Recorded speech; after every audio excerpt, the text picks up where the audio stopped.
Hello students, this video is for the students of class 3rd from RSM Vidyashram School.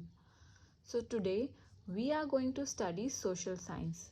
So open your books, chapter number 1, Our Home Planet Earth, and the page number is 172. So as we all know, we live on planet Earth. Earth is our home. It's the only planet known to have life.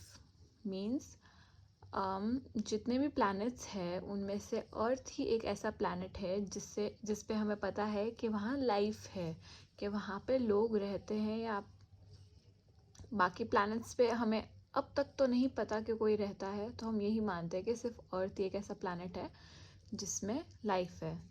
अर्थ के अलावा 7 और planets है, तो total है 8 planets. तो अब हम आगे डिटेल में पढ़ते हैं इन सब के बारे में. लाइफ ऑन अर्थ. यहाँ स्टार्ट करने से पहले ये जो आपको दे रखा है कंप्लीट दिस, ये आपका होमवर्क रहेगा. चैप्टर पूरा पढ़ने के बाद आप ये इजीली फिल कर पाएंगे, आपको पता चल जाएगा ये क्या क्या चीज़ें हैं. Okay, so let's start. Life on earth. The third planet from the sun, the earth is our home.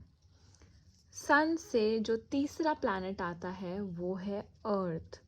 The earth is the 5th largest planet in the solar system. तो सन से जो थर्ड प्लैनेट है वो है earth, and earth is our home.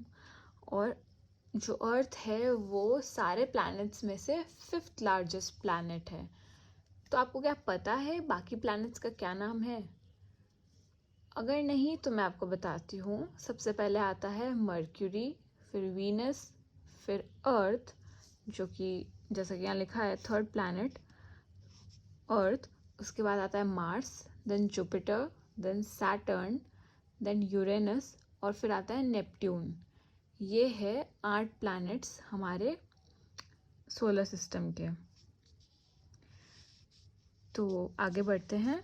It is the largest of the inner planets.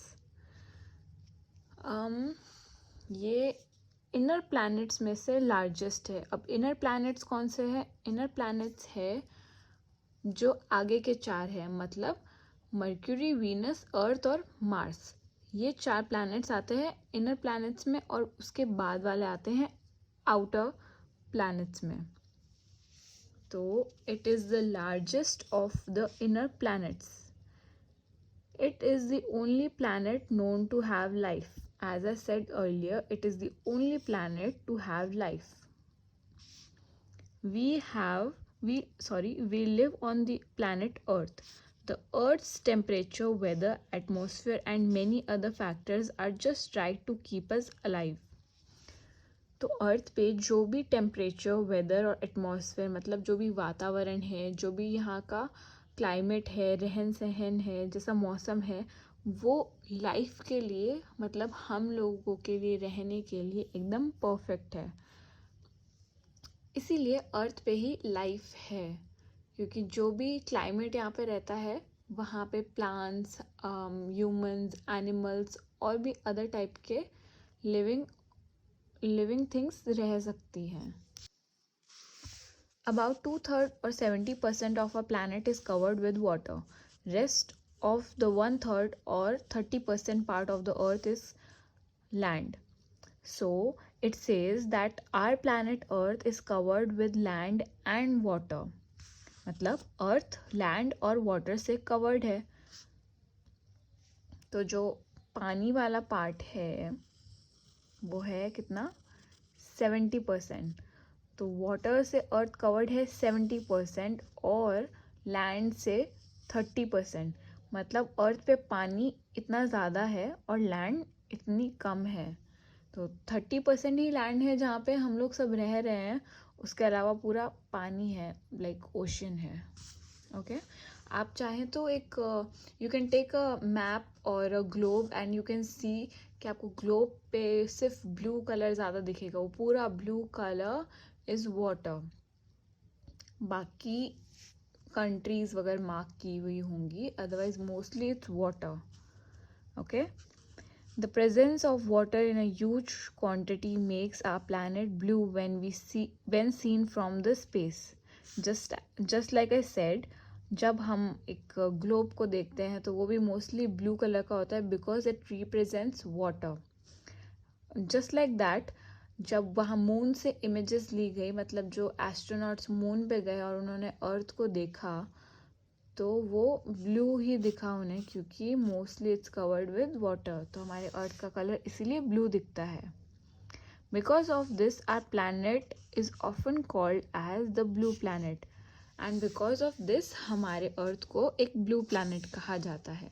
ठीक है, तो अब ये क्वेश्चन अगर कोई आपसे पूछे why is earth called the blue planet, तो आप क्या जवाब दोगे? You will say Earth is called the blue planet because it's covered with water. Okay, and to be more specific, it should be like this: about 2/3 or 70% of our planet is covered with water. That's why it is called the blue planet. Okay. Next, the Earth is round.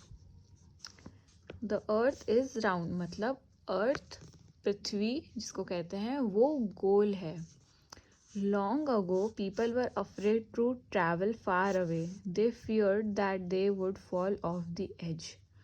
पहले के time में क्या होता था, लोग डरते थे travel करने से, मतलब शिप पे या बोट पे.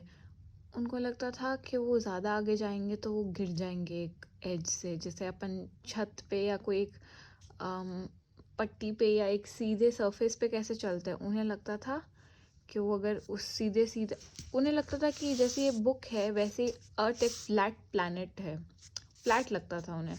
तो मान लो ये पूरा एक ओशन है, उन्हें लगता था अगर वो बोट से यहाँ से चलेंगे तो वो यहाँ आगे जाके घिर जाएंगे. बट ऑब्वियसली वो सच नहीं था. This is because in ancient times people believe that the earth is flat. This belief was challenged by some wise man again and again in the past, but in the year 1519, Ferdinand Magellan's a Portuguese sailor voyage proved to the world that the earth is actually round in shape. So what happened in 1519 was, एक आदमी था Ferdinand नाम का, वो Portuguese seller था. उसने क्या किया, उसने ये बिलीफ चैलेंज किया कि नहीं, अर्थ फ्लैट नहीं है और मैं प्रूफ करके दिखाऊंगा. तो उसने कैसे प्रूफ किया, उसने अपनी शिप ली और वो उसने ट्रैवल करना स्टार्ट किया. तो उसने अर्थ का एक पूरा राउंड चक्कर निकाला, वापस वहाँ आया और उससे उसने प्रूव किया कि earth is round in shape. तो उस टाइम फर्स्ट टाइम पता चला कि अर्थ एक्चुअली गोल है, ना कि फ्लैट है. ओके, सो नेक्स्ट पढ़ते हैं द मूवमेंट्स ऑफ द अर्थ. अब हम आगे बात करेंगे मूवमेंट्स ऑफ द अर्थ, मतलब अर्थ के क्या क्या मूवमेंट्स हैं, वो कैसे चलती है या कैसे उसका क्या रूट रहता है. Do you know why we experience different seasons in a year. क्या आपने कभी सोचा है कि हम लोग एक साल में डिफरेंट सीजन्स कैसे आ जाते हैं और क्यों आते हैं. लाइक कभी समर्स है, कभी विंटर्स है, तो ऐसा क्यों होता है. तो चलो आगे पढ़ते हैं जिससे हमें ये पता चलेगा. The changing seasons are caused by the movements of the earth. जो चेंजेस होते हैं एक सीजन में वो अर्थ के मूवमेंट की वजह से होते हैं. There are two important movements that effect the earth rotation and revolution. अब अर्थ के टू मेजर इम्पॉर्टेंट मूव्स होते हैं जो कि इफ़ेक्ट करते हैं हमें सबसे ज़्यादा. The first movement is rotation. जो पहला मूवमेंट होता है उसको कहते हैं rotation of the earth around on an imaginary axis.